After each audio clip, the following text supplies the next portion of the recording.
Muy buenas noches, tengan todos ustedes. Soy el doctor Eduardo Antonio Lara Pérez.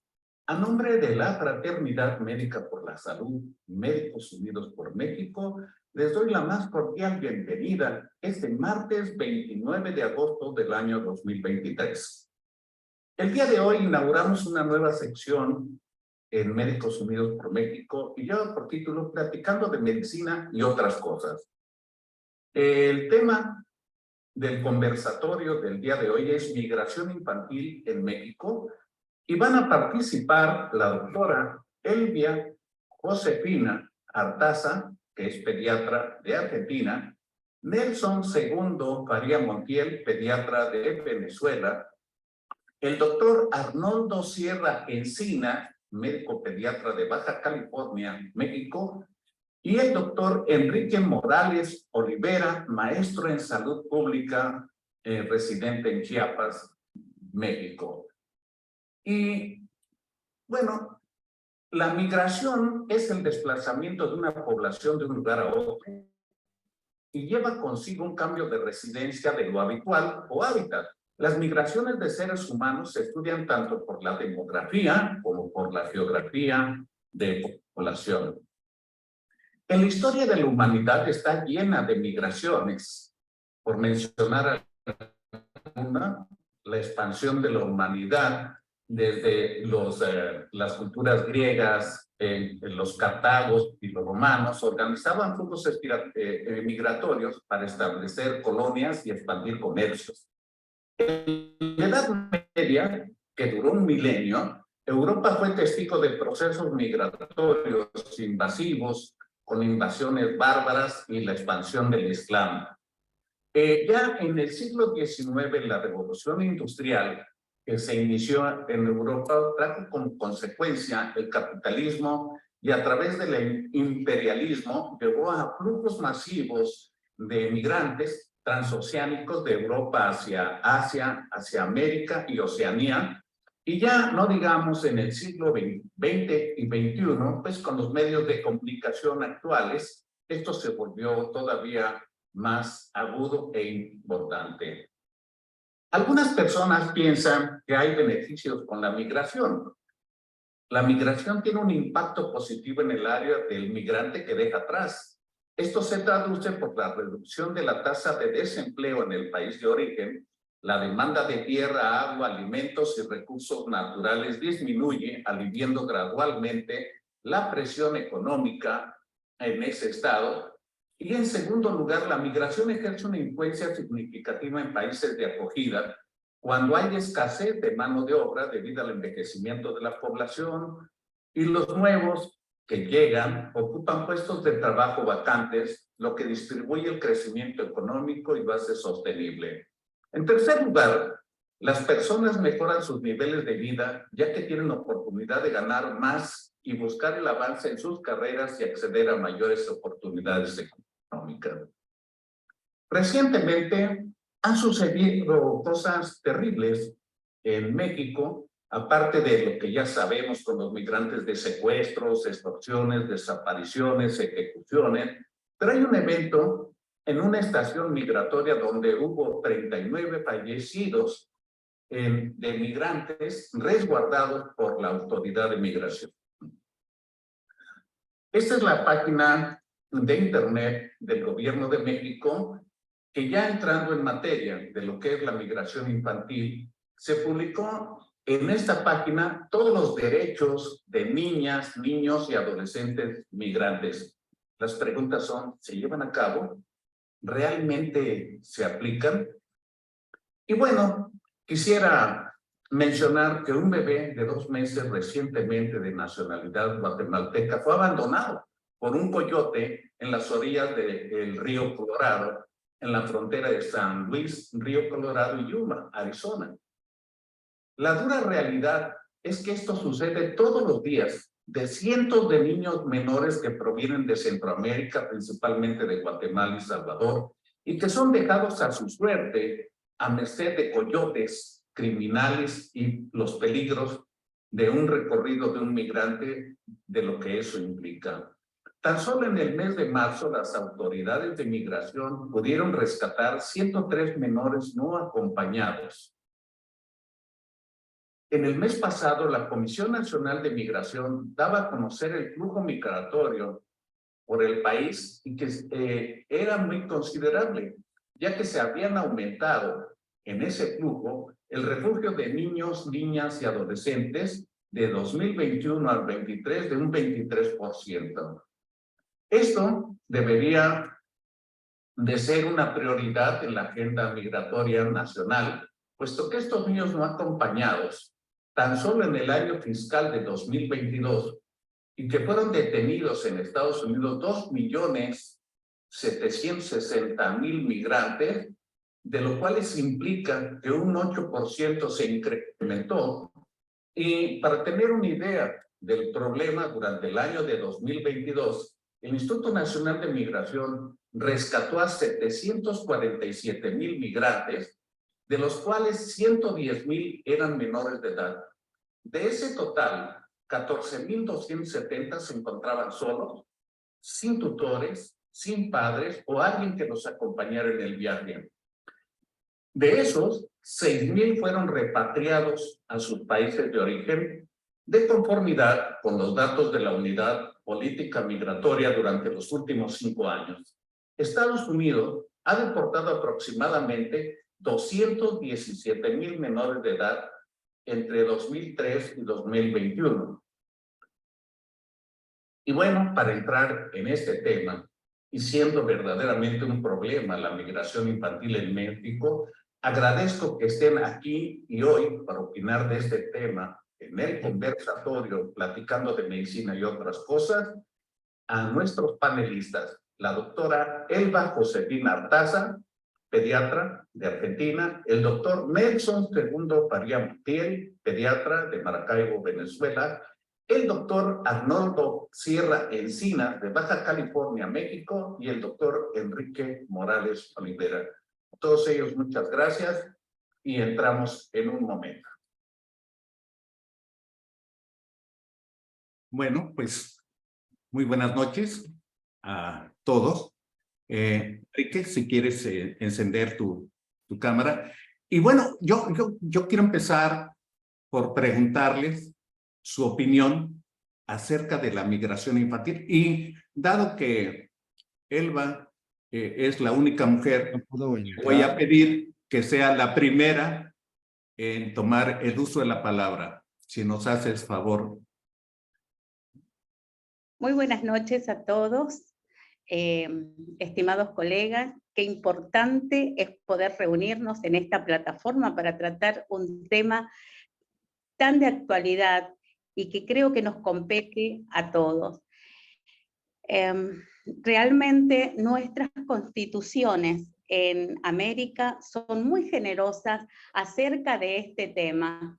Por ejemplo, en Argentina, que es un país totalmente migratorio, que se ha constituido por migrantes y inmigrantes, y tenemos una constitución donde decimos que los extranjeros gozan en el territorio de la nación de todos los derechos civiles de los ciudadanos y donde pueden ejercer su profesión, industria, comercio, pueden navegar los ríos, pueden ejercer libremente su culto y también poder estar protegido bajo las leyes y los derechos del gobierno.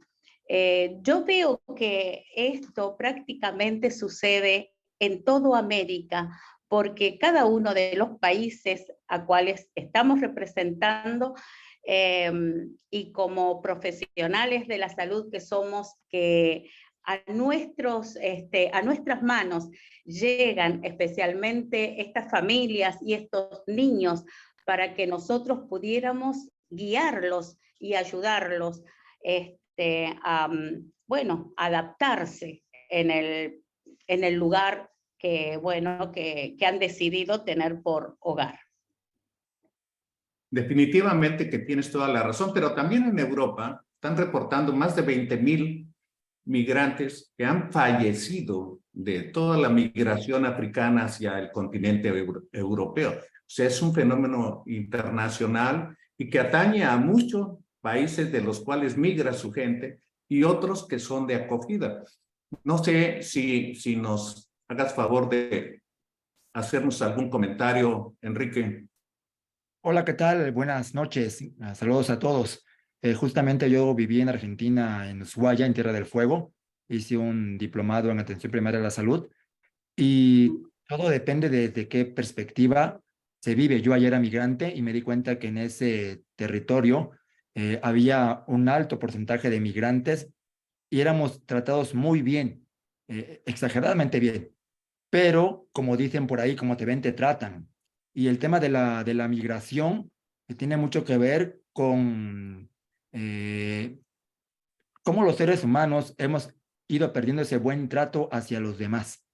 Realmente es un tema delicado porque los que están en un proceso migratorio, en un flujo migratorio, muchas veces en el lugar de acogida o en el país o ciudad de tránsito, reciben condiciones terribles. Y eso origina finalmente lo que usted comentaba, doctor, las muertes, por ejemplo, en Europa, ¿no? Muchas veces no hay condiciones idóneas para que las personas sobrevivan.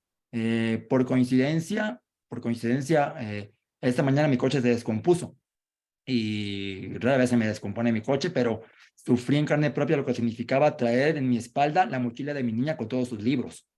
Y me di cuenta que este trayecto tan corto, haciendo una analogía, eh, pobres niños y pobres personas que van de un lado para otro, que empiezan quizás con 20 o 30 kilos de cosas, terminan sin nada, pero todo lo que sufren al ir de un lado a otro es poco visto y las personas que tenemos el contacto con un migrante, no me tratan como a mí me trataban en Argentina, que pues era el doctor Enrique y que estaba aportando algo, sino como alguien que llega a un territorio a quitarles sus espacios, sus lugares de recreación, sus calles. Yo los últimos 5 años he estado viviendo aquí en Chiapas y aquí en Chiapas la condición es terrible porque es zona fronteriza. Pero sin ir muy lejos y espero que después de un minuto más ya participe alguien más, aquí hay mucho indígena en la zona donde vivo, mucho de Sindacantán, de San Juan Chamula, quizás nombres que les suenan raros a algunos de los presentes, pero son poblaciones con porcentajes de indígenas muy altas que vienen a la ciudad y los propios mexicanos rechazamos, no al migrante, rechazamos al indígena. No queremos que esté porque huele mal, porque apesta, y hay una discriminación terrible. Viene un migrante y es peor el asunto. Entonces, gran parte de la migración y cómo abordar el tema tiene mucho que ver con este tipo de conversatorios que te pudieran dar a la población en general y que sensibilicemos al buen trato. Es un punto de partida, porque ser migrante no es tan fácil. Y ser niño, y con esto termino, y tomo de fondo donde estoy ahora, estoy en el cuarto de mi niña, y mi niña tiene un montón de juguetes y nada más se puede dar una parte, ¿no? Y el niño tiene derecho a jugar. Y cuando está de migrante, no a veces no tiene ni siquiera unas canicas. Esa es mi aportación. Buenas noches. Muchas gracias por tu comentario. Definitivamente que me queda algo con tu comentario porque yo creo que en todos lados va a depender tu condición de migrante, tu condición económica, tu condición cultural. Y como dicen por ahí, pues mientras más amolado o desprotegido te ven, pues menos atención llamas y tienen temor de que puedan tener que hacer una ayuda o una solidaridad, por decirlo de alguna manera. No sé, ¿qué piensas tú, Nelson, acerca de eso? Tu micrófono está apagado, Nelson. Listo, ahora me escucha. Sí, Va. adelante. Les reitero mis buenas noches y mi gratitud por la invitación. El conversatorio es muy llamativo, ¿no? Y a pesar de que, como lo titula el doctor Lara, hablamos de medicinas y de algo más. Recuerdo que hubo un médico catalán, por ya a finales del siglo XIX, José de Latamendi, que decía, el médico que solo sabe de medicina, ni de medicina sabe. Por eso es que realzo la importancia de este tipo de conversación que nosotros estamos teniendo, ¿verdad? Porque sería más propia de trabajadores sociales o de sociólogos que de médicos. Pero no, es importante que nosotros debatamos esto porque esto también tiene consecuencias médicas. Sí, definitivamente la migración, que es un fenómeno mundial, así como lo está comentando el doctor Lara, nos está afectando. Nos está afectando en general porque afecta tanto al país de salida como al país de llegada. Y si es cierto que hay beneficios para ambos lados al haber un movimiento migratorio, cuando hay movimientos migratorios tan masivos como los que se están presentando actualmente, termina perjudicando a ambas partes. Nosotros en Venezuela, afortunadamente, yo pienso que Venezuela, y disculpen la inmodestia, es un país bendito por Dios. Tenemos bastantes recursos, gracias a Dios. Tenemos geografía, tenemos gente. Y nos caracterizábamos por ser un país receptor de migrantes. Y tratábamos también, como lo acabo de comentar Enrique, bien al migrante, ¿verdad? De buena forma, tratábamos de reintegrarlo y todo lo demás. Pero ahora nos tocó migrar a los venezolanos. Y el flujo migratorio venezolano es elevadísimo. La población nacional se estima en unos 30 millones de habitantes. Y se sospecha que la movilización de la población venezolana es la segunda más alta del mundo, solamente superada por Siria. Y se cree que la población venezolana que ha dejado nuestra tierra está entre 6 y 7 millones de venezolanos. Entonces es altamente alarmante. Y eso por supuesto que va a producir un desbalance tanto en nosotros, que nos quedamos solos, los que permanecemos en el país, porque empieza a irse mano de obra calificada, profesionales bien preparados, y sin entrar en hablar de profesionales, simplemente hablando de cualquier obrero común y corriente que se vaya, nos desampara. A mí de pronto voy a exagerar, pero no resulta que migró la persona que me hacía los trabajos de electricidad. Eso me afecta, porque es que no se fue solamente el que me trabajaba a mí, se fue cualquier cantidad de obreros que prestaban algún servicio aquí. Y vuelvo a repetir, eso sí, tomar en cuenta la migración de personal bien preparado. Entonces sí afecta al país que se va, pero también afecta al país receptor. ¿Por qué? Porque llegan en desbandada, es mucho el flujo. Nosotros hemos tenido la característica en los últimos 7 años que nuestra migración ha sido escalonada.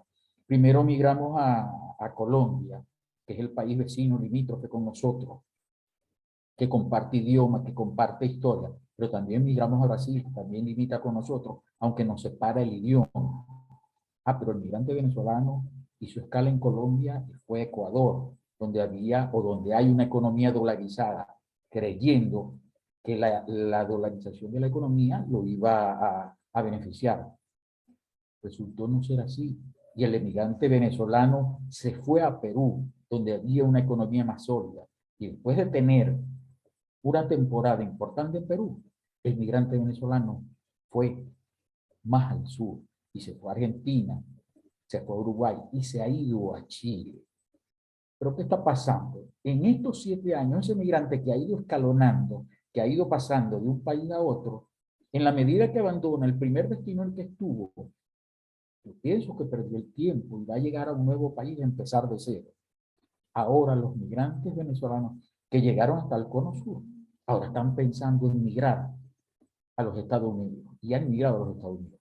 Ese es por hablar del migrante que se va en Sudamérica. Pero hay el otro migrante, el más atrevido y el que sufre más consecuencias, el que corre mucho más riesgo, el que se está yendo por Centroamérica y atraviesan un sitio peligrosísimo, que es lo que llaman la selva o el tapón del Darién en Panamá, que es una selva que es la frontera natural entre Colombia y Panamá. Y de ahí atraviesan cada uno de los países centroamericanos. De Panamá pasan a Costa Rica, de Costa Rica pasaron a Nicaragua, de Nicaragua pasaron a Honduras y de Honduras pasaron a Guatemala, hasta que finalmente llegan a México. Y por eso es que es importante, como el doctor lo planteó, el migrante en México. El migrante venezolano que pasa por México pasa por una serie de dificultades, pero que son para contarlas. Más de una vez han habido accidentes de tránsito donde hay muertos, y hay muertos no solamente adultos, hay muertos infantiles. Y cuando llegan a la frontera con Norteamérica, también se encuentran muchas dificultades y corren demasiado riesgo. En ese trayecto, en ese transitar por toda Centroamérica, los riesgos a los que se somete el migrante son altos. Pero está migrando el adulto, sí, pero Enrique acaba de poner un ejemplo. Dice, solamente de acompañar a mi hija con un morral a caminar unas cuadras es difícil. ¿Cómo será una persona que migra con niños y transita un territorio tan amplio? Los peligros que se someten en los pasos limítrofes, los peligros que representa la intemperie, los peligros que representa alguna eventualidad de salud que pueda haber, los peligros que representa el transporte. Es más, les comento que personalmente tengo una sobrina que recientemente migró con sus hijas. Una familia monoparental, porque solamente estaba ella con sus 3 hijas, entre ellas una de 5 años. Y en uno de los, cuando estuvo en el tránsito por México, ella me comentó, bueno, tío, llegó un momento, estaban creo que es en Chiapas, Enrique, corrígeme por favor. Chiapas, Tapachula. Sí. Parece ser que es un poblado fronterizo de Chiapas. Sí, y cuando iban media hora. cuando iban a San Andrés, como que era, o a San José, otro poblado más de una vez las devolvió migración. Le dice, afortunadamente nos trataron bien, pero nos devolvieron y perdían tiempo y dinero, porque eso cuesta dinero. Pero en alguna oportunidad se montaron en un transporte y se monta un tipo y se levanta la franela y les muestra las pistolas y le dice, yo soy representante de los carteles. Y ustedes, identificando directamente al migrante, les quitaba una cuota del dinero que llevaban. Hay en otro momento donde llegan a un poblado donde los encaraman en unas motonetas. Y dice, tío, ahí todo el mundo andaba armado, porque el conflicto que se puede presentar entre los mismos tratantes, entre los mismos que trasladan a la persona, se puede resolver a tiro. O sea, es asombroso. Y después me contó, hubo una parte que el trayecto lo hicimos en un camión de volteo.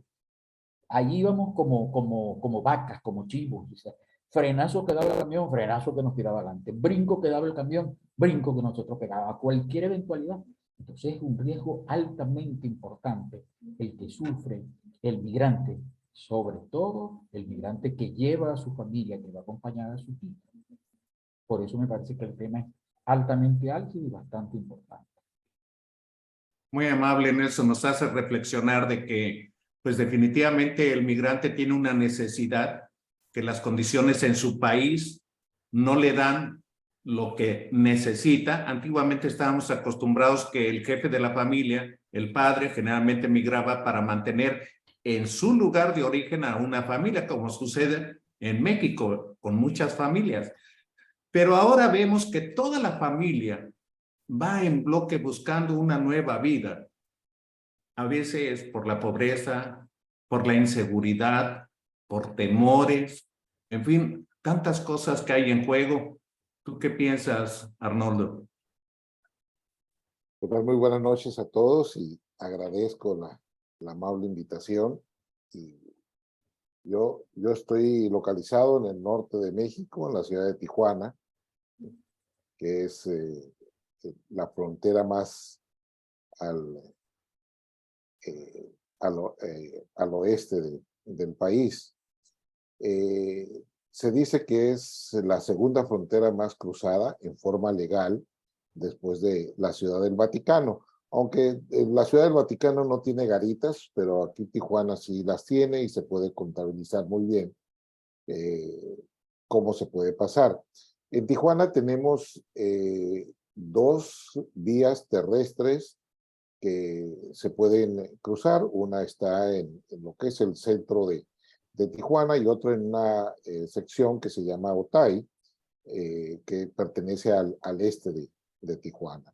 Son las 2 principales vías, siendo la del centro, la decimos San Isidro, porque es la ciudad de California con la que hace la frontera. Y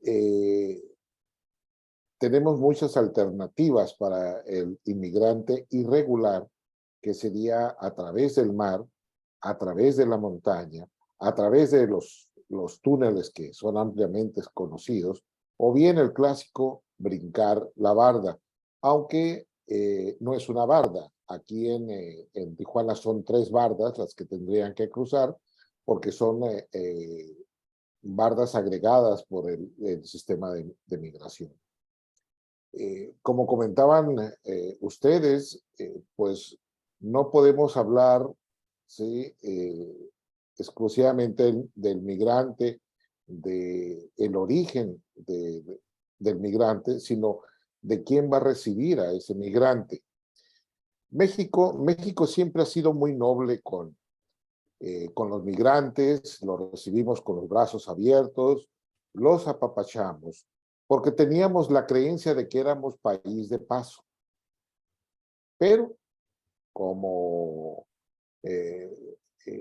comenta Nelson, pues dejamos de ser de paso y ahora somos receptores, ¿sí?, de migrantes. Y ahí es donde empezó el problema, ¿sí? Que los migrantes empezaron a quedarse en el país y ya no fueron tan bien vistos por la población en general.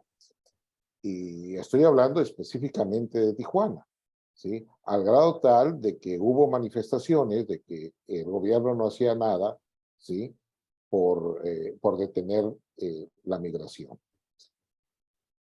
Desafortunadamente, México tiene que hacer acuerdos con su principal socio comercial, que son los Estados Unidos, y parece que una de las condiciones es que México se debería de ocupar de detener esa migración. Entonces, de los brazos abiertos, nos volcamos a cerrar las puertas y a ser un poco, a lo mejor, más agresivos con el migrante, ¿sí?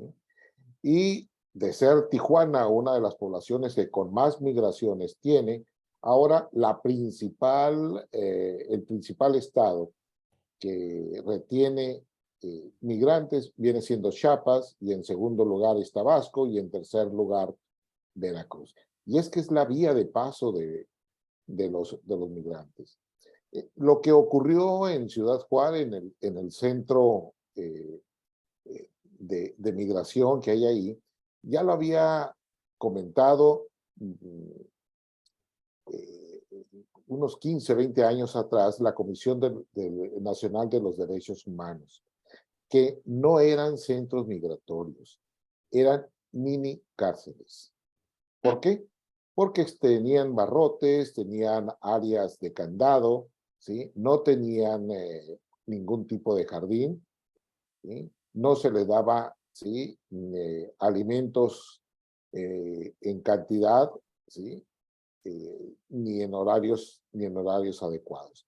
Era una bomba de tiempo que iba a explotar y que explotó.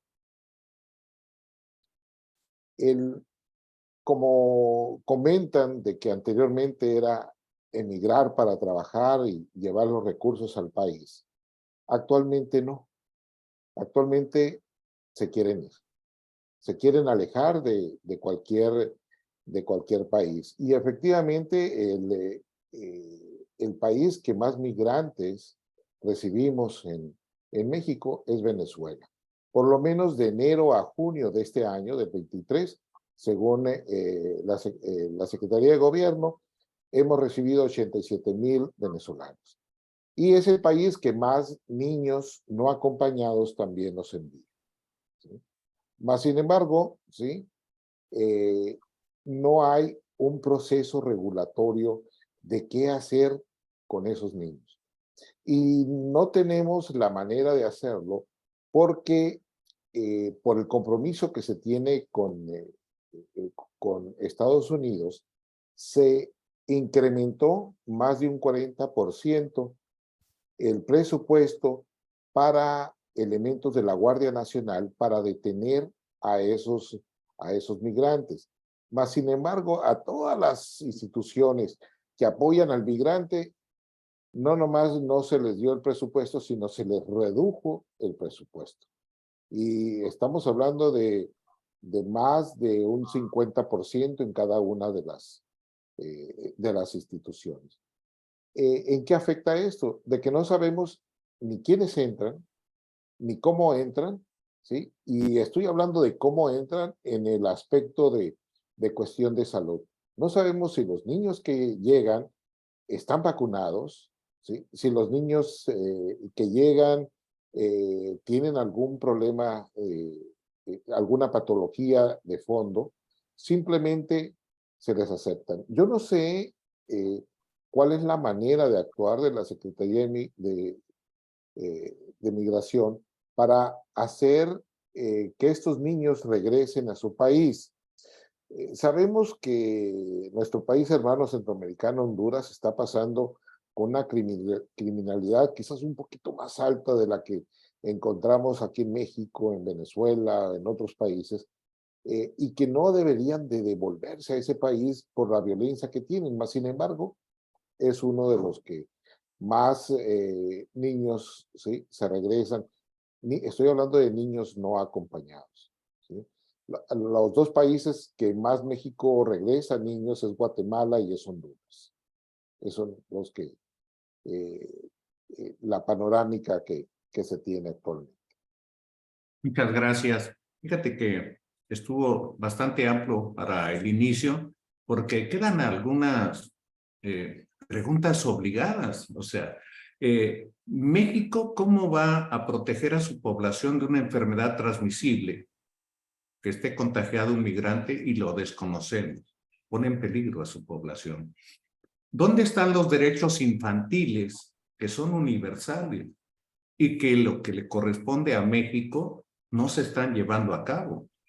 ¿Cómo es posible que de manera ilegal o no regularizada se introduzcan menores de edad no acompañados a territorio nacional?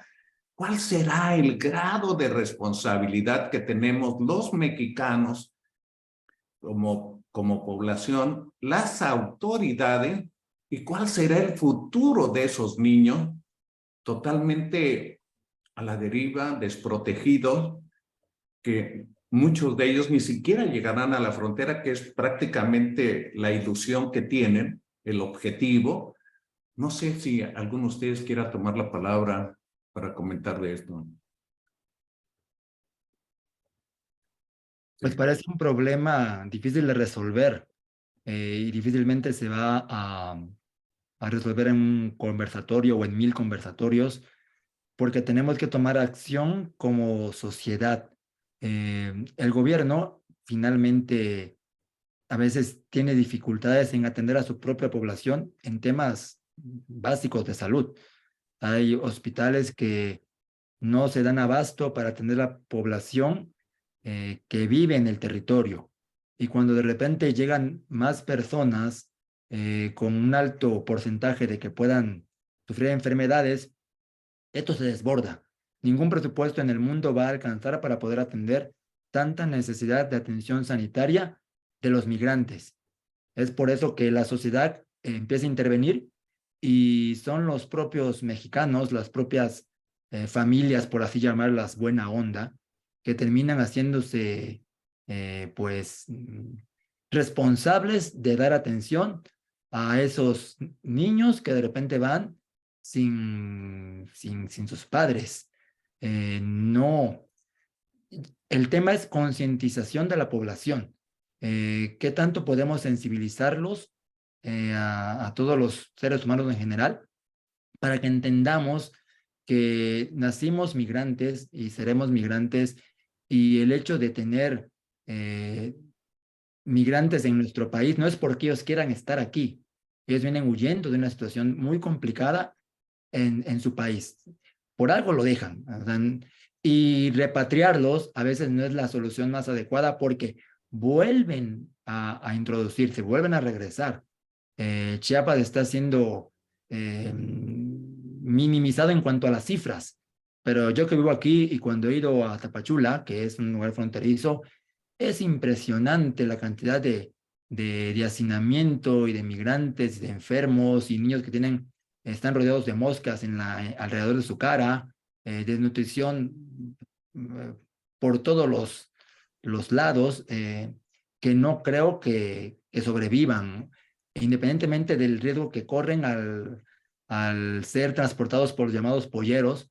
El accidente que pasó en diciembre de 2021 de 55 migrantes muertos en una autopista, no se sabe bien la historia porque muchas veces se oculta, pero nosotros somos los que tenemos que intentar incentivar a la solidaridad, a tratar de trabajar en conjunto, porque el problema es de letras mayúsculas y no parece tener fin. Lo que bien decían, Tabasco y Chiapas son los lugares que tienen una cantidad de migrantes con cifras reportadas de miedo, e imagínense las no reportadas. Entonces, es mi comentario. Independientemente de este conversatorio, que qué bueno y agradezco mucho su iniciativa, doctor Eduardo, porque hace falta mucho más. O sea, lo que decía también aquí nuestro compañero de Venezuela, qué bueno que estamos intentando un tema social, los que tenemos alguna injerencia en la salud, también tomarlo como propio, pero que hubiera un conversatorio por día y hacer foros no virtuales, sino reales, en lugares clave. Y de hecho, yo tengo total intención de trabajar en el tema que, más allá de lo que platiquemos hoy, intentar hacer un foro o algo que convoque a muchas instancias para poder repartir responsabilidades y hacer un proyecto, quizás no a corto plazo, pero sí a mediano plazo, porque pues es caótico el asunto. Eso es mi comentario, doctor. Y muy valioso, muy agudo, porque tienes toda la razón, no hay presupuesto que alcance, pero todavía peor, la mala administración de un presupuesto. O sea, no hay dinero para cosas prioritarias y hay dinero para cosas que no vienen ni al caso para fines políticos.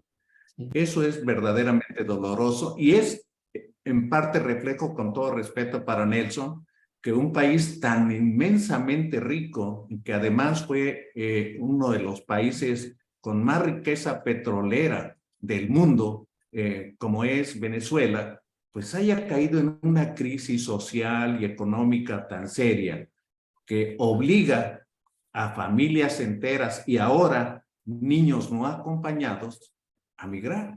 Entonces es verdaderamente un problema multifactorial en el que, pues el que hablemos de este tema así, con lo que sentimos, con la información que tenemos, con lo que hemos vivido, con lo que vemos, con las experiencias de ver la transformación en lo que nos hemos convertido, porque yo mismo digo, yo no puedo ya viajar en las carreteras. Me encantaba viajar en mi auto de una ciudad a otra. Ahora ya no se puede hacer eso aquí en México.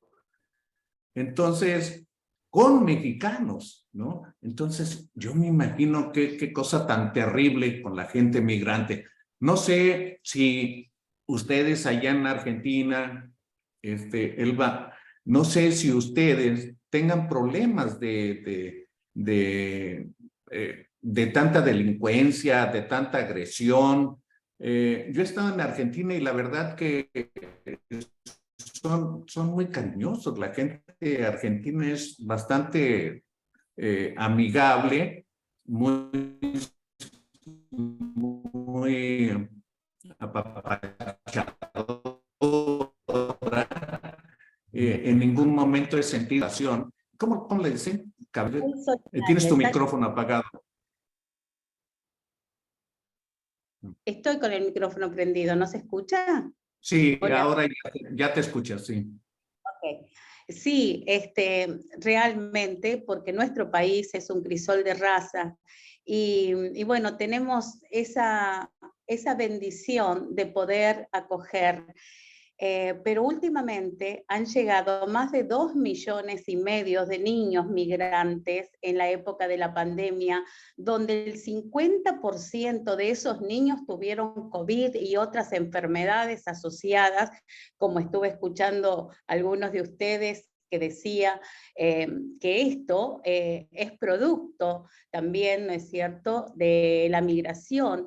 Y bueno, y por supuesto que colapsó el sistema de salud público, y entonces Argentina trató de hacer una reforma y de darle a 2 instituciones acá en Argentina, como es COMAR, la Comisión Mexicana de Ayuda a los Refugiados, y también ACNUR, que es una asociación que pertenece a la ONU, a Naciones Unidas, entonces para los refugiados, y ellos canalizan todo este tema y nosotros lo único que hacemos es informar y ellos tratan de canalizar estas situaciones y de ver dónde ellos, dónde van a colocar, mal decir, ¿no?, a estas personas, a estos niños, a estas familias, y tratar de ayudarlos y de ver que instituciones no gubernamentales puedan hacerse cargo, como decía recién el colega, ¿no es cierto? Y porque las familias terminamos siendo solidarias para que, bueno, para que estas familias también puedan tener un lugar y un espacio dentro de nuestras naciones. Entonces, acá en Argentina se hizo una ley, se reformuló la ley, y entonces para que a través de COMAR y de ACNUR se puedan canalizar estas situaciones y nos puedan ayudar un poco. Pero bueno, el sistema de salud y el sistema de educación y el sistema social es el que más colapsa en estas situaciones. Una pregunta muy directa, Elba. Allá en Argentina, un migrante infantil, ¿le dan atención médica? Totalmente, a partir de que ellos llegan. Claro que sí. Es más, nosotros tenemos dentro del organismo llamado el ANSES, que es de seguridad social, donde las familias pueden tramitar hasta su DNI. Muy bien, pues muchas gracias. No sé, tú, Arnoldo, ¿quieres comentar algo? Porque a lo mejor nos hace falta armar un poco. Mi hijo estuvo en España años y yo también en alguna ocasión me enfermé, me atendieron sin cobrarme absolutamente nada. Y era yo un migrante. Y mi hijo duró 6 años viviendo en España sin necesidad de un seguro de gastos médicos. Entonces, y recibiendo atención médica. Entonces, algo está pasando porque tanto España como México tienen economías más o menos por ahí, más o menos iguales, pero la interpretación de los recursos es totalmente diferente. No sé si tú nos pudieras hablar un poco, Arnoldo, acerca de cuál sería el compromiso del médico. Nosotros como médicos, como pediatras, que tenemos un compromiso moral, tenemos un compromiso profesional, podemos tener alguna acción de utilidad, pues en nuestro acto de poder, en donde tenemos la oportunidad de hacer algo. Está apagado tu micrófono. Te puedo hablar de Tijuana. En Tijuana sí hay varios médicos, no nomás los locales, sino también gente que viene de Los Ángeles, de San Diego, ¿sí? Comunidades religiosas que vienen a apoyar al migrante. Y muchos ponemos nuestro granito de arena, ¿sí? Lo que pasa es que no hay coordinación. Deberíamos de tener una entidad gubernamental o una entidad a lo mejor no gubernamental que se hiciera cargo de ese sistema de salud. ¿Sí? Se tiene varios recursos, hay gente que regala las muestras, médicos que regalan las muestras médicas a esos centros, y a veces por no haber comunicación con otros albergues, pues se pierden o se caducan y no hay utilidad. El gobierno no quiere tomar la iniciativa porque pues está de manos atadas. Lo que comentaba, sí, Josefina, acerca del Comar, ¿sí? Pues es una de las dependencias que debe de velar por los migrantes. Y no nomás Comar, sino también CIPINA, que es el Sistema Nacional de Protección de Niñas y Niños y Adolescentes, y también el Instituto Nacional de Migración. Pero el cambio que dio la migración en México de apoyar a miembros del ejército para detener, que incrementó a 25,618 miembros efectivos para detener, ¿eso qué hizo? Que antes que estaban todos casi con el mismo presupuesto, ya el Instituto Nacional de Migración, por ese gasto a esos elementos, pues es 40 veces mayor que el Comar, 30 y tantos veces más que la Procuraduría Federal de Protección de Niños y Niñas y Adolescentes. Entonces se volvió más bien, ¿sí?, una entidad para frenar. ¿Sí? Y el sector salud está pobre aquí en México, y no se da abasto ni para los propios, ahora mucho menos para los migrantes.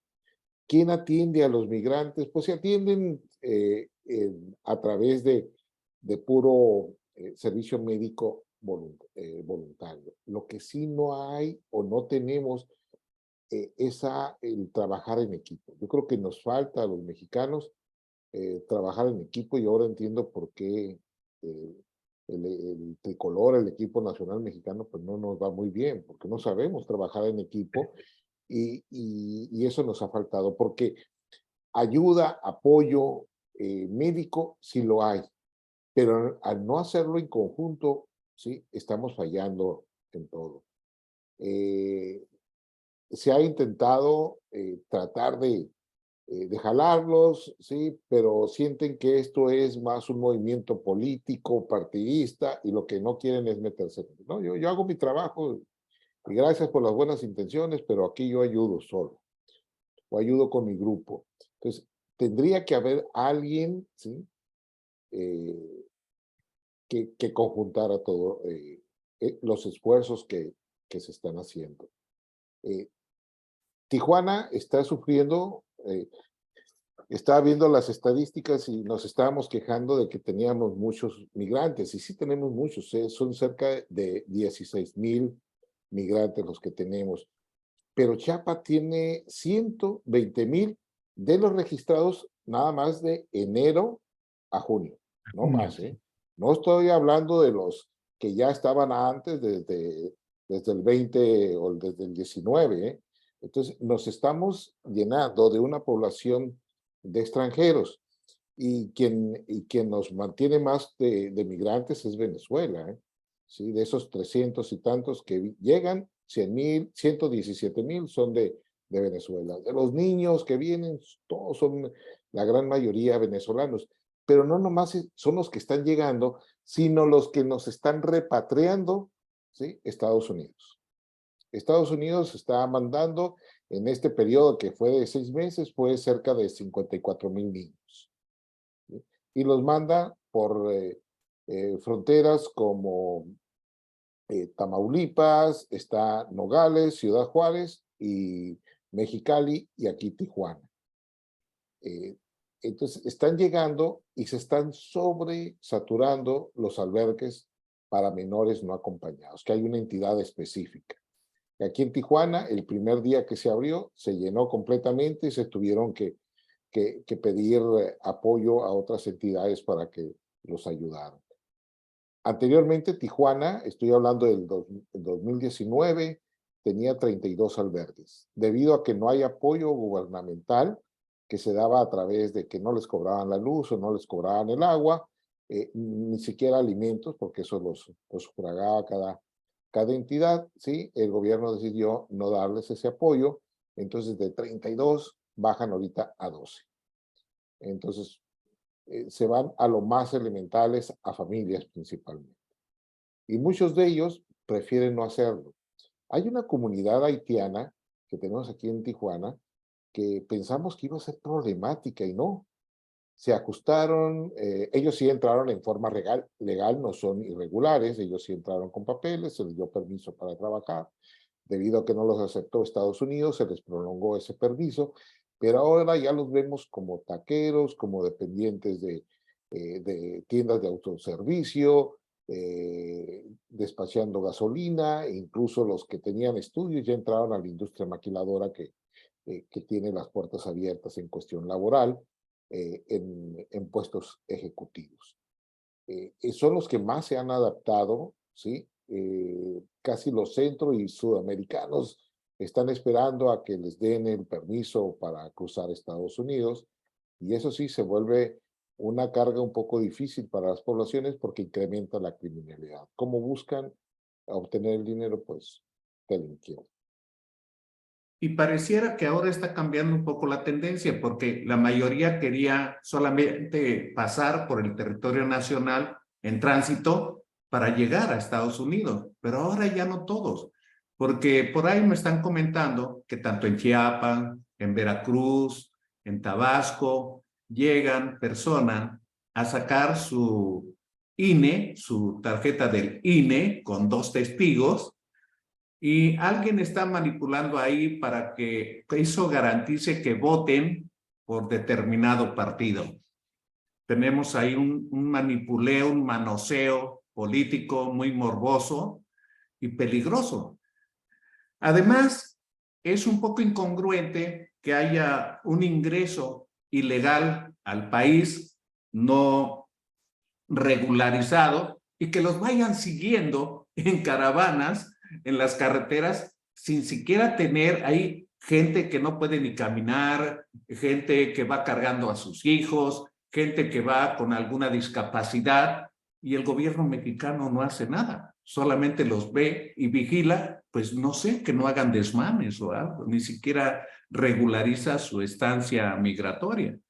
Entonces, yo siento muchas cosas incongruentes que no está en nuestra capacidad, de nuestra labor, a pesar de las buenas intenciones, y veo muy tristemente que todo en el gobierno cada vez es menos dinero para todo. Es como una familia que dice, mira, te da 500 pesos, ahora te voy a dar 300, pero tienes que darnos de comer a todos. Te daba 300, ahora te voy a dar 200, pero además, pues aunque no haya luz, pues tú tienes que cocinar y tienes que... entonces, está ahorcándose un país tan rico, así como Venezuela, que fue una de los países más ricos de América en un momento, y que de repente, pues, algo ha pasado de ese manipulé, ese estrangulamiento, esa obsesión por el poder en todos los sentidos, pues que la población en general se beneficia muy poco y empiezan los problemas de inseguridad, de problemas de salud, y la gente no aguanta eso y tiene que emigrar. ¿O tú cómo consideras que son las causas más importantes, Nelson, en tu país? Sí, efectivamente, doctor, aquí en el país la causa más importante eh, tiene un origen político, pero termina provocando una crisis económica. Así como usted lo mencionó, ansias de poder, deseo de quedarse por siempre, eternamente ahí, políticas económicas erradas, van generando poco a poco destrucción de la estabilidad económica que un grupo familiar pudiera tener aquí. Eso fue generando disminución del ingreso. Esas familias que vieron mermados sus ingresos se vieron en la necesidad de endeudarse de vender algún bien que podían poseer, y llegaron a correr hasta el riesgo de perder lo poco que tenían. La crisis en el país ha obligado a tanta gente a irse, que la gente de acá vende inmuebles y vende automóviles y vende propiedades a veces a precios irrisorios de lo que representa de verdad su valor real, con tal de salir de esta inestabilidad tanto económica como política. Aunado a esto, pues aquí también hay persecución política. No quiere decir que la mayoría de nuestros migrantes sean perseguidos políticos, pero sí hay un número que es importante. Nosotros ha sucedido algo particularmente, o sea, lo hemos visto en el transcurso de estos años. El tipo de migrante venezolano fue variando su perfil. Y en principio el migrante venezolano era bien recibido donde fuera, porque llevaba un perfil académico importante, tenía título universitario, iba preparado, un nivel educativo bastante aceptable. De hecho, dentro de la audiencia hay una persona que yo conozco de acá de Maracaibo, es profesional universitario, igualito su esposo es profesional universitario, viven en Tlaxcala, si no estoy pronunciando mal, y ellos con todo su título universitario, pues a pesar de que no ejercen su profesión, fueron y han sido bien recibidos allá. Pero definitivamente el no poder ejercer su profesión como tal los limita en cuanto a el poder de tener un mejor nivel de vida que ellos aspiraban a conseguir, por lo menos ellos en este caso en México.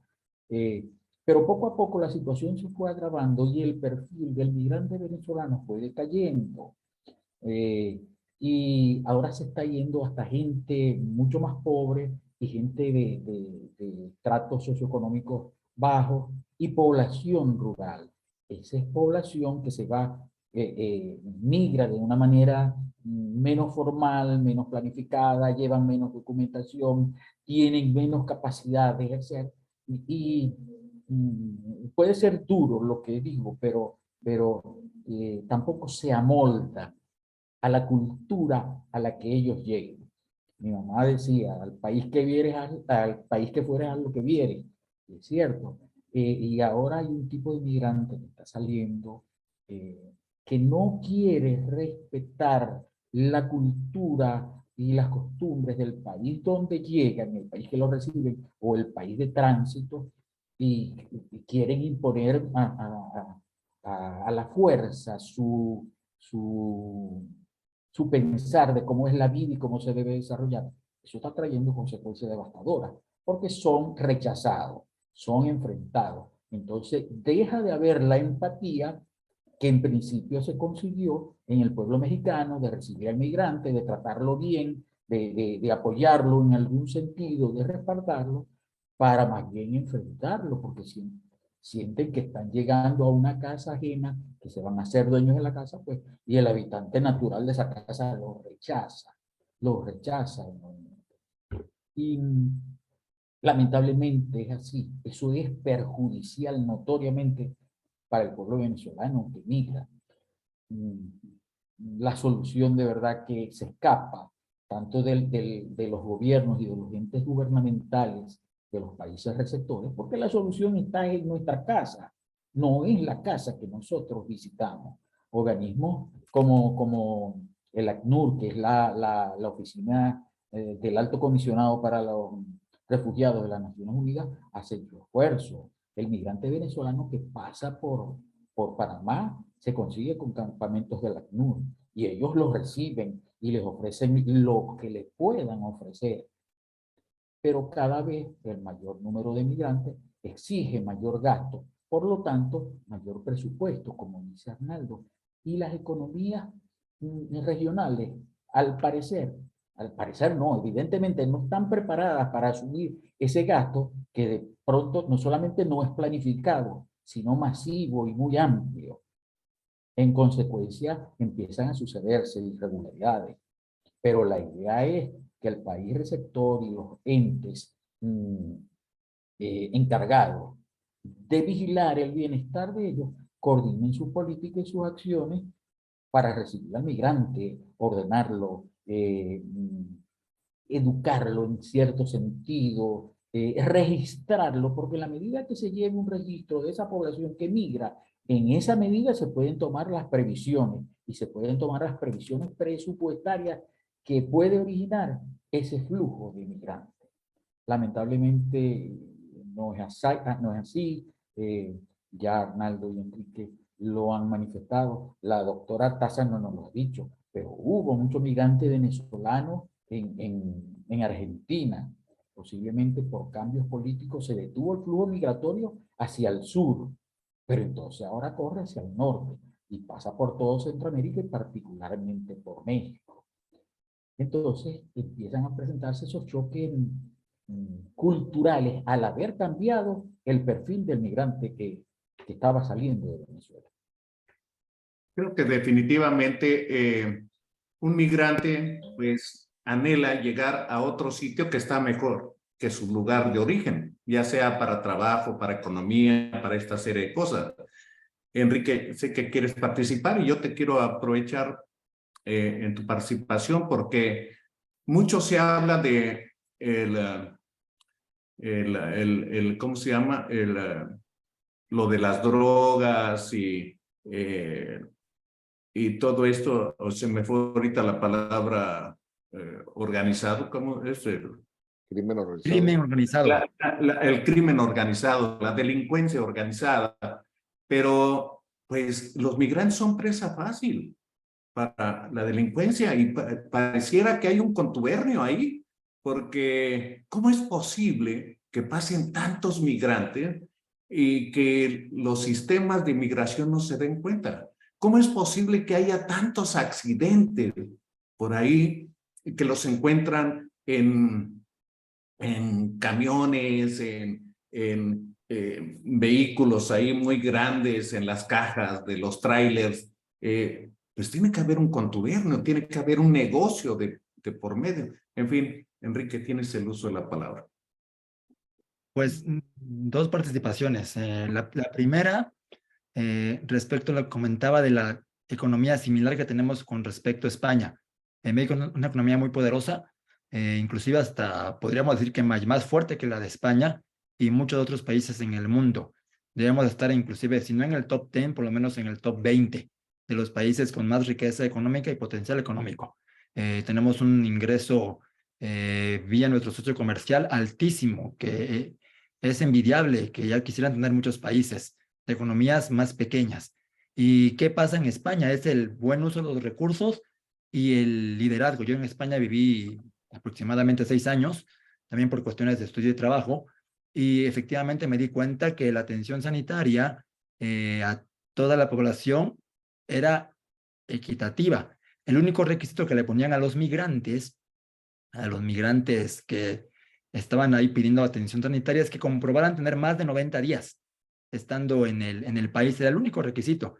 ¿Y por qué ese requisito? Porque muchos pueden agarrar de pretexto, me voy de vacaciones, tengo una visa de turista y aprovecho y allá manifiesto que estoy enfermo y como me atienden, pues ya me ahorro el gasto en mi país de origen.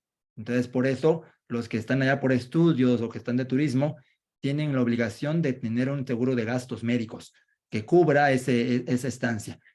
Pero en el caso de la atención sanitaria, es increíble cómo te atienden de bien, tanto seas legal o ilegal.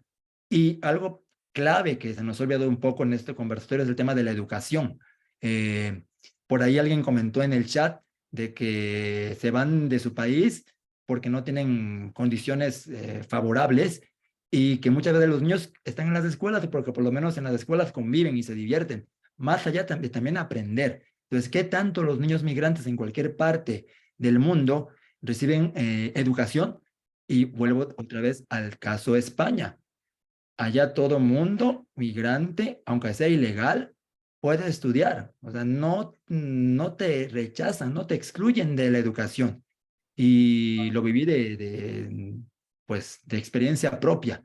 Entonces, hay que aprender de ejemplos e invitar quizá a este tipo de conversatorios, yo sé que es complicado, pero alguien que tenga injerencia en las leyes de cada país, dígase diputados, senadores, al menos locales, porque tenemos que generar alguna iniciativa donde parte del recurso que se tiene para la salud también incluya atención a migrantes sin tomar en cuenta su situación migratoria.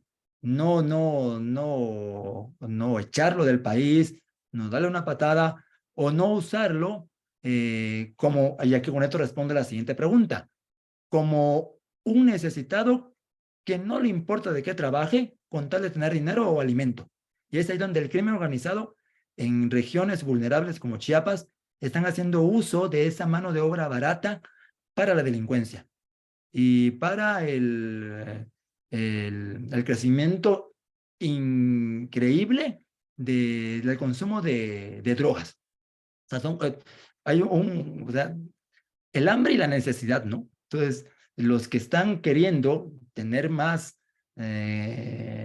trabajadores a bajo costo y el número de cárteles en esta región del sur del país se ha incrementado increíblemente porque hay mano de obra barata que no le importa. Si ya estoy aquí con condiciones paupérrimas de vida, pues puedo ser un distribuidor de drogas y más cosas que sería interminable poder comentarlas aquí.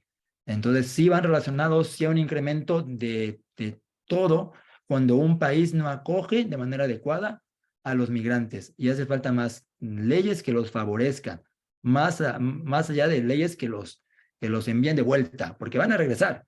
Y si no hay fronteras bien cuidadas y si no se acaba la mafia de los polleros, que al final es un negocio, es un cuento de nunca acabar. Entonces, ese es mi comentario. Efectivamente, hay mayor crimen organizado que está haciendo uso de los pobres migrantes que lo hacen por necesidad, tristemente. Muchas gracias. Pues hemos llegado al tiempo destinado, pero me dejan muchas reflexiones y yo creo que eso es lo valioso. Y quisiera empezar contigo, Elba, que nos dieras un mensaje final. ¿Qué te deja a ti este conversatorio? ¿Qué nos podrías dar como un mensaje final?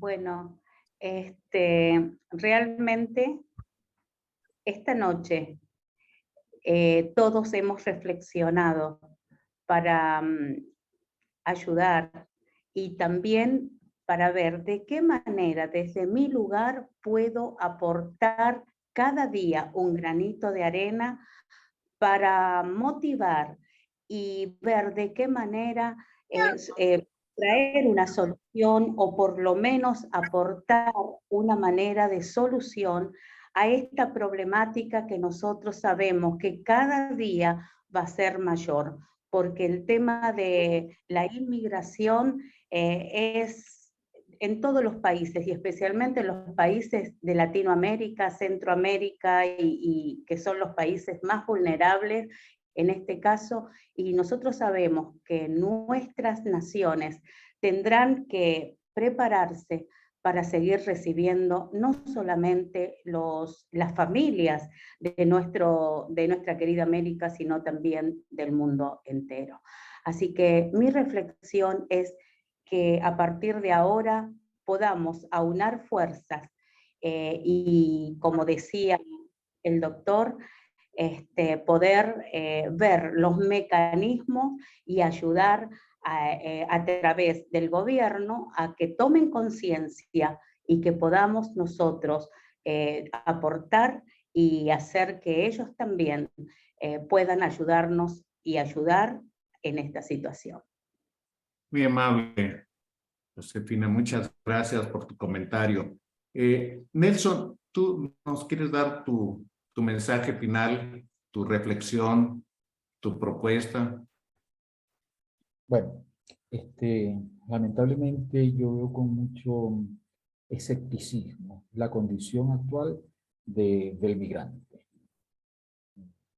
Un migrante, ya se ha dicho repetidamente, sale del sitio de origen porque no hay las condiciones. Y esas condiciones, de la única manera que mejoran, es con voluntad, y esa voluntad es política. O sea que la solución del problema es netamente político. Y bueno, nosotros tenemos la voluntad, queremos, nos podemos reunir, discutir, planificar, pero se escapa de las manos nuestra solución, porque la solución es netamente política. Y es política desde el país de origen, pero también es política el país receptor, porque es política del país receptor planificar adecuadamente, registrar responsablemente la condición del migrante para poderlo recibir y atender, y para que no se presenten situaciones tan tristes como las que acaba de describir Enrique, donde el migrante, bueno, si ya estoy mal y aquí me están ofreciendo esto, lo voy a hacer, aunque sea algo mal hecho. Lamentablemente las soluciones están en manos de políticos. Nosotros podemos aportar ideas, planificar, presentar propuestas, pero la solución definitivamente está en manos de los políticos. Muchas gracias, Nelson. Arnoldo, ¿qué nos puedes dar? Bueno, se me hizo muy productiva esta reunión, ¿sí? Por lo menos tuve diferentes puntos de vista, ¿sí? Del otro extremo de México, ¿sí? Y también de Venezuela y Argentina, ¿sí? Estados Unidos es una nación de migrantes y hay una migración increíble. Nuestro presidente siempre presume de las remesas que mandan los mexicanos de Estados Unidos a los familiares aquí en México, y que son cifras millonarias y en dólares, ¿sí? Mas, sin embargo, a pesar de que somos el país que más migrantes mandamos a Estados Unidos, ¿sí?, las remesas son de las más bajas que regresan al país. ¿Por qué? Por el tipo de migrantes mexicanos que van. Son mexicanos, muchos de ellos sin preparación. Quien lleva el número 1 en remesas, uno y 2 en remesas en los Estados Unidos, es la India y China. ¿Por qué? Porque sus migrantes son preparados. Van desde maestría y posgrados hacia arriba. Son pocos los de licenciatura, ¿sí? Y en cambio, el migrante mexicano no rebasa ni la educación primaria. Pero es muy necesario para los Estados Unidos.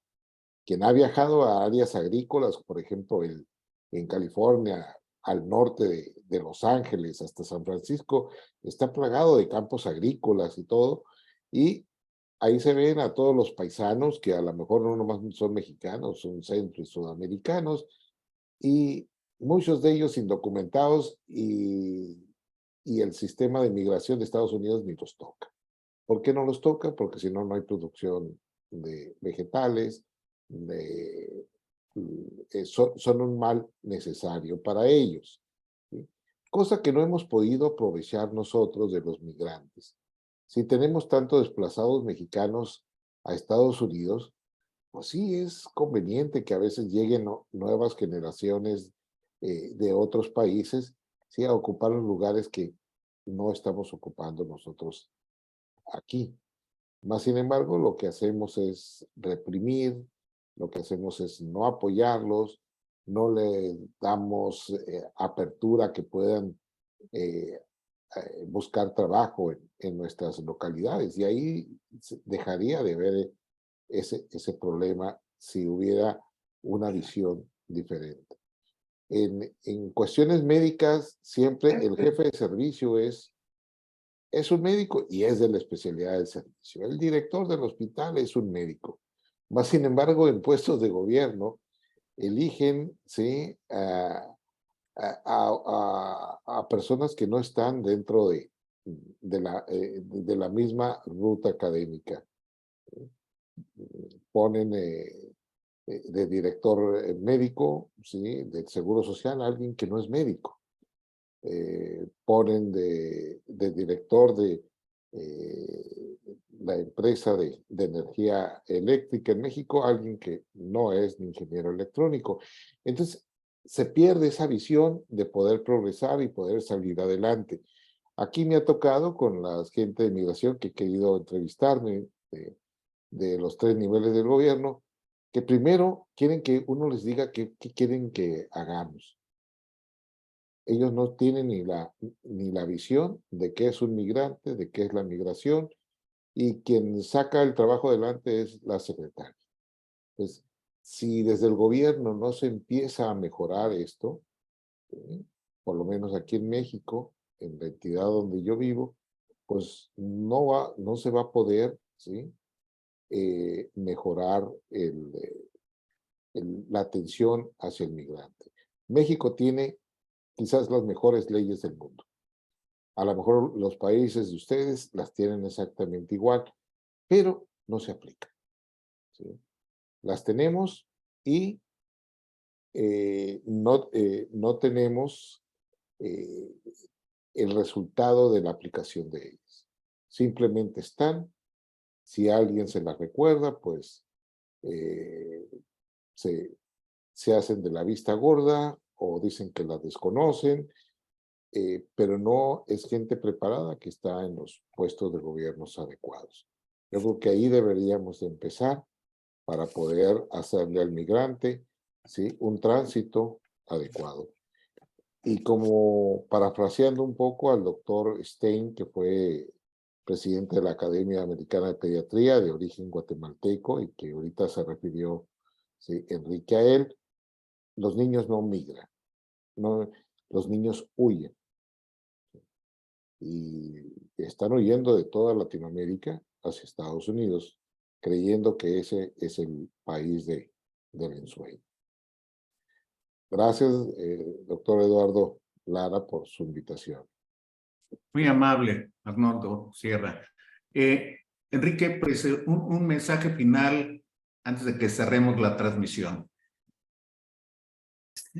Sí, claro que sí, y así como inicié con ejemplos del día a día, a lo mejor vieron a mi niño que se me acercó, estaba tocando la puerta, que ya, papá, termina. Y no sé, por ahí se escuchó, que no sé cómo le hizo, pero abrió la puerta, está pequeñito, tiene 2 años, abrió la puerta y hizo un grito, y eso me lleva a pensar en que los niños que están migrando sin acompañamiento buscan a papá y a mamá, y van a hacer todo lo posible por estar con ellos. Entonces, el tema es para esta noche reflexionar y tratar de buscar soluciones y seguir haciendo esto. Y gracias, la verdad, doctor, si por ahí hay oportunidad de tener los contactos de los colegas para a ver qué se pueda planificar, yo tratar de buscar algún recurso para que sea algún foro, e invitarlos a México, hacer algo y que se difunda y que tenga mayor impacto. Y eso, a sus órdenes, y un gusto conocerles.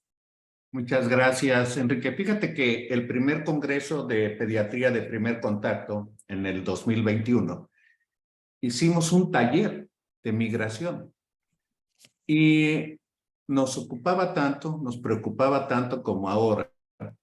Y ahora no encontré gente para que hiciéramos ese taller, ni la intención, pero lo vamos a tomar muy en cuenta y creo que voy a tomarte la palabra para hacer cosas. Yo quiero agradecerles a todos pues su participación, y me queda muy claro de lo aprendido el día de hoy, que la migración no es una enfermedad, que la migración es una consecuencia de algo, porque se busca algo y que su país no se lo puede ofrecer. Que no se avanza con la migración porque la gente que toma decisiones tiene 2 grandes enfermedades. La primera es la incompetencia. Y aunque se tengan ganas de hacer cosas, no es suficiente. Hay que saber. Y la segunda enfermedad por la que no se hacen cosas es la necedad.